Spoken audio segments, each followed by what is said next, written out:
Alright guys, back on the 37 Packard. Tapping, we got a new tap, a cracked one.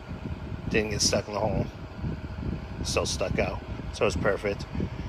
So I'm finished tapping these last 5 holes and getting cleaned out. I got a scratch spot pad instead of roll lock, so I can scrub some of the areas that were being difficult trying to get the spinny thing majiggy.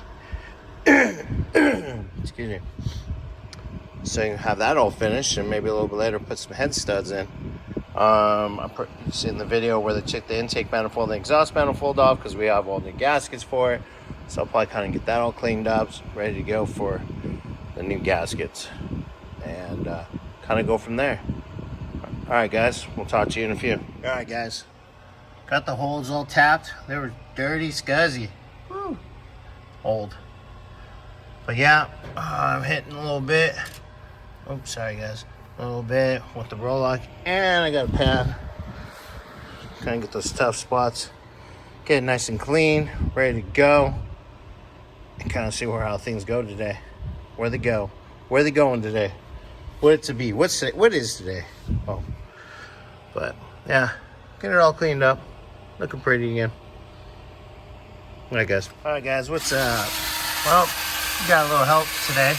Say hi, Jimmy. Hello. Ow. Cleaning off the surface. You know, just doing a part, start putting the studs in. And then kind of go from there. I think once the stud's in, I think we start getting ready to put the exhaust and the intake manifold back on. And get maybe the cylinder on today. Let's see how it goes. Taking our time, make sure everything's nice and clean and perfect, and go from there. All right, guys.